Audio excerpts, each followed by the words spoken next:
मैं विश्वनाथ सिंह, उपाध्यक्ष बिहार राज्य सीटू, मानद सदस्य बिहार राज्य अराजपत्रित कर्मचारी महासंघ, मानद सदस्य बिहार चिकित्सा एवं जन स्वास्थ्य कर्मचारी संघ, वर्ष 2024 के विदाई एवं वर्ष 2025 के आगमन के अवसर पर वर्ष 2024 में बिहार सहित पूरे भारत के मजदूरों, किसानों, नौजवानों, खेतिहर मजदूरों, असंगठित मजदूरों, सरकारी कर्मचारियों, आशा, ममता, कुरियर, आंगनबाड़ी सेविका, सहायिका, Jeevika cadre, mid day meal worker, इन तमाम स्कीम वर्करों के द्वारा चलाए गए वर्ष 2024 के आंदोलन पर हर्ष व्यक्त करता हूँ, धन्यवाद ज्ञापित करता हूँ। साथ ही साथ इस वर्ष 2024 में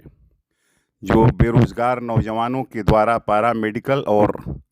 नर्सिंग छात्राओं के द्वारा, फार्मासिस्टों के द्वारा जो आंदोलन रोजगार के लिए चलाए गए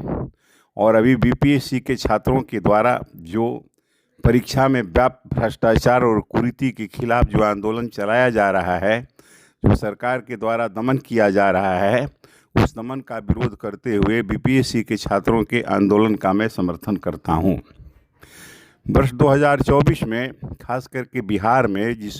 मोर्चे पर मैं काम करता हूं, स्कीम वर्कर का, उस मोर्चे पर आशा कार्यकर्ताओं के द्वारा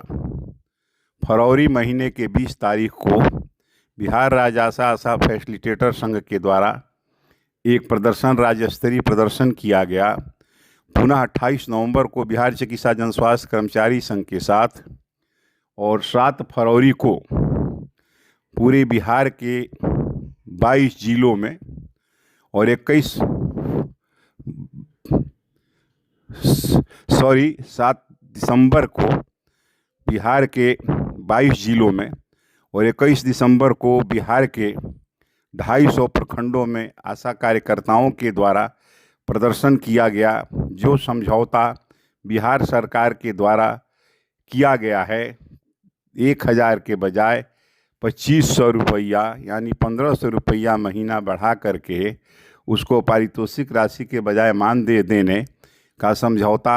कैबिनेट में नीतीश सरकार के द्वारा कैबिनेट से पास नहीं किया जा रहा है, तो दूसरी तरफ जब आयुष्मान कार्ड बनाने में जन वितरण प्रणाली के दुकानदार, प्रखंडों में खोले गए सेंटर और अपने स्तर से भी बनवाने की जो जनता को एलाऊ है, वो सब फेल हो गया। तो 8वीं पास आशा, प्रशिक्षित आशा पर जो दबाव बनवा करके उससे आयुष्मान कार्ड बनवाने और पारिवारिक सर्वे को भव्या पोर्टल पर अपलोड करने और नहीं तो उनको सरकारी चयन मुक्त करने का जो धमकी भरा तुगलकी आदेश जारी हो रहा था, उसके खिलाफ हमने प्रदर्शन किया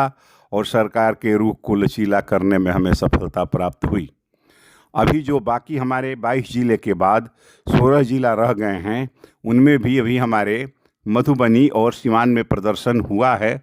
यानी 24 जिले में हुआ और बाकी 14 जिले और बिहार के बाकी 250 प्रखंडों में प्रदर्शन होगा।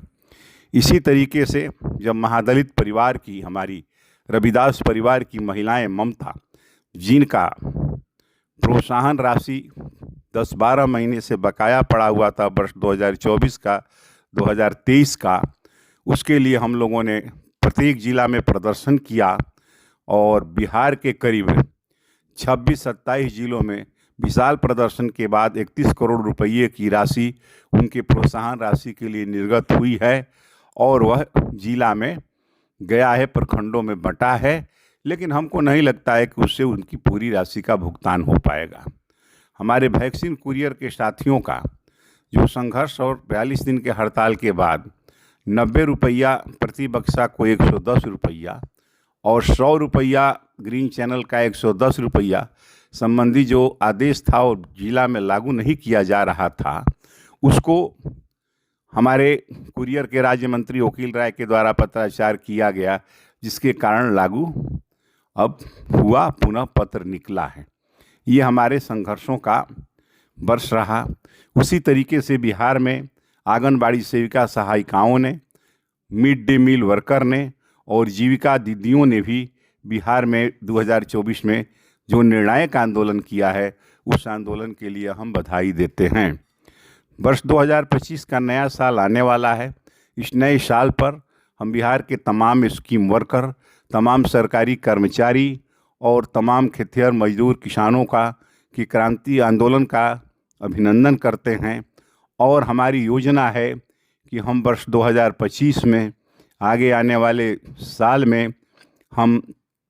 आशा ममता कुरियर का एक विशाल राज्य स्तरीय प्रदर्शन करेंगे। इसके लिए हम राज्य स्तरीय बैठक करेंगे, प्रशिक्षण करेंगे, संगठन को मजबूत करेंगे, संघर्ष को आगे बढ़ाएंगे। लेकिन साथियों, आपसे एक बात हम कहना चाहते हैं कि हमारे अलग अलग साथी भी जो संघर्ष चला रहे हैं, उनके संघर्षों का भी हम समर्थन करते हैं। लेकिन जो 26,000 रुपया न्यूनतम वैधानिक मजदूरी की मांग है, या आशा को सरकारी सेवक घोषित करने की मांग है, ममता को और कुरियर को, ये भारत सरकार की नीतियों से जुड़ा हुआ सवाल है।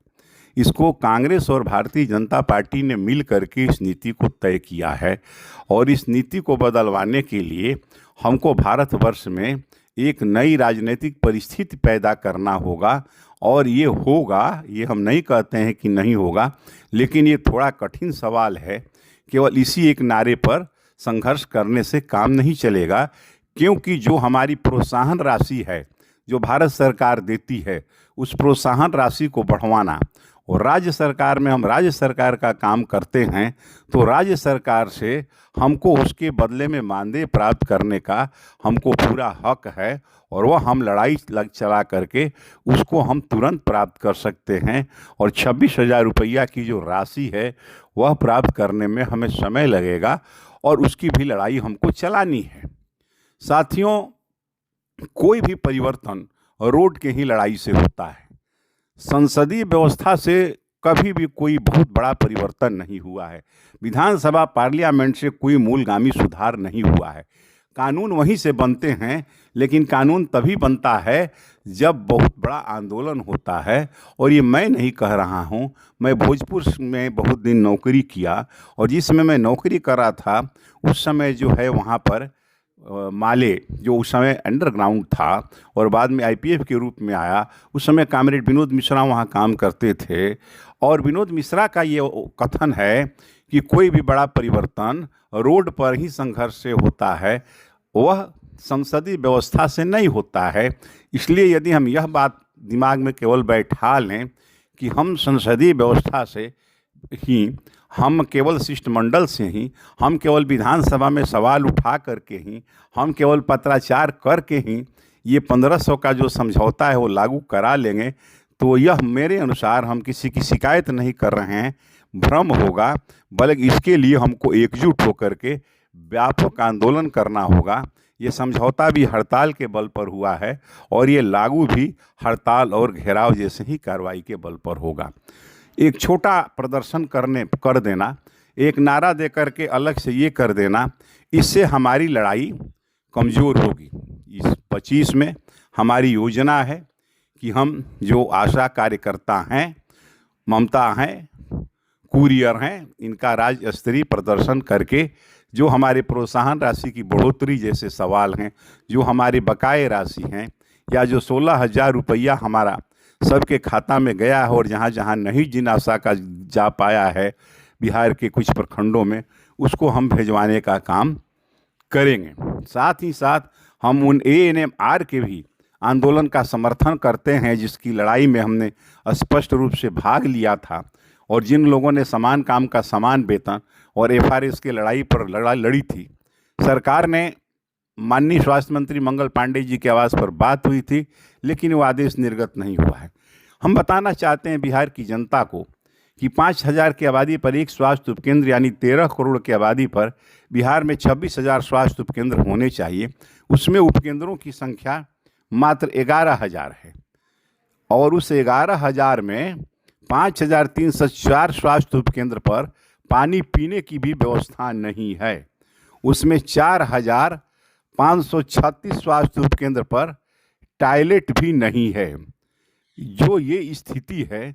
कि जहाँ टॉयलेट नहीं है, जहाँ पानी पीने की व्यवस्था नहीं है, जहाँ भवन नहीं है, वहाँ काम करने वाली एएनएम को, एआर को एक अल्प प्रोत्साहन राशि मानदेय दे करके और उसको अटेंडेंस एफआरए सिस्टम से बनाना, ये केवल स्वास्थ्य समिति के ही लोगों पर लागू करना, ये घोर अन्याय है और सरकार को इस पर विचार करना चाहिए। 2025 में बिहार राज्य अराजपत्रित कर्मचारी महासंघ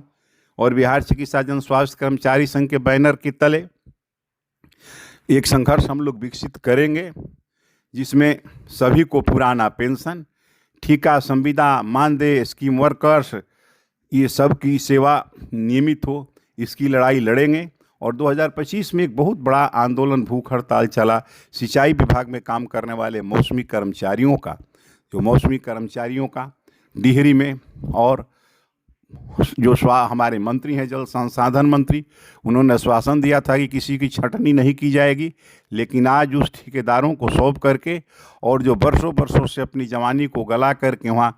अल्प मजदूरी में काम किए हैं, उनको छंटनी की जा रही है। उनके संघर्ष को भी हम आगे बढ़ाएंगे। हम पुनः वर्ष 2025 नव वर्ष के अवसर पर बिहार की आशा, ममता, कुरियर, आंगनबाड़ी सेविका, सहायिका,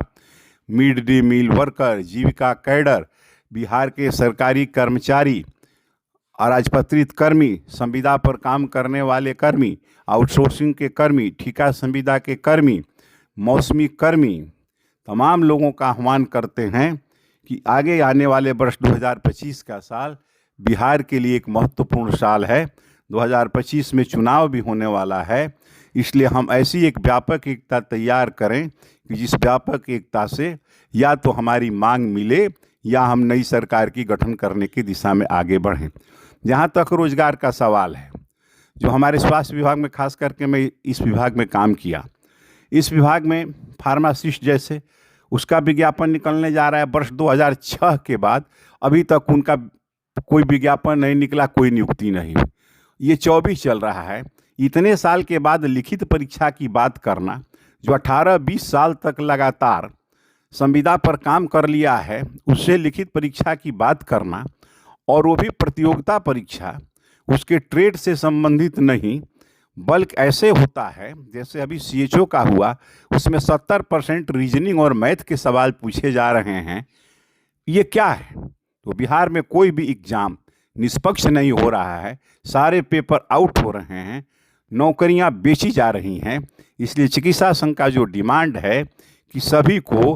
अंकवार और बैचवार नियुक्ति किया जाए, एग्जामिनेशन में जो छात्र हैं उनकी परीक्षा कड़ाई के साथ ली जाए, जो नर्सिंग और पैरामेडिकल कॉलेज चल रहे हैं उसको लिए जितने शिक्षकों की आवश्यकता है उतने शिक्षक को बहाल किए जाए, और शिक्षकों का भी अटेंडेंस एफआरएएस सिस्टम से लिया जाए, क्योंकि वहाँ पर शिक्षक का केवल नाम दिखाया जाता है और वो शिक्षक नर्सिंग कॉलेज हो या पैरामेडिकल कॉलेज हो, वो पढ़ाते नहीं हैं, केवल नर्सिंग काउंसिल में उनका नाम चढ़ा रहता है। इसलिए एफआरएएस सिस्टम से 2 बार सुबह और शाम उनकी हाजिरी ली जाए, यह हम बिहार सरकार से मांग करते हैं। और पुनः हम बिहार के तमाम लोगों का क्रांतिकारी अभिनंदन करते हैं, और किसानों का, खेतीहर मजदूरों का और ट्रेड यूनियन की जो एकता बन रही है, बढ़ रही है, उस एकता और बढ़े, इसकी कामना करते हैं। इनकलाब जिंदाबाद, चिकित्सा संघ जिंदाबाद, महासंघ जिंदाबाद, बिहार राज्य आशा फैसिलिटेटर संघ जिंदाबाद, बिहार राज्य वैक्सीन कुरियर संघ जिंदाबाद, बिहार राज्य ममता कार्यकर्ता संघ जिंदाबाद, स्कीम वर्कर संघ जिंदाबाद, किसान, मजदूर, कर्मचारी, नौजवान एकता जिंदाबाद।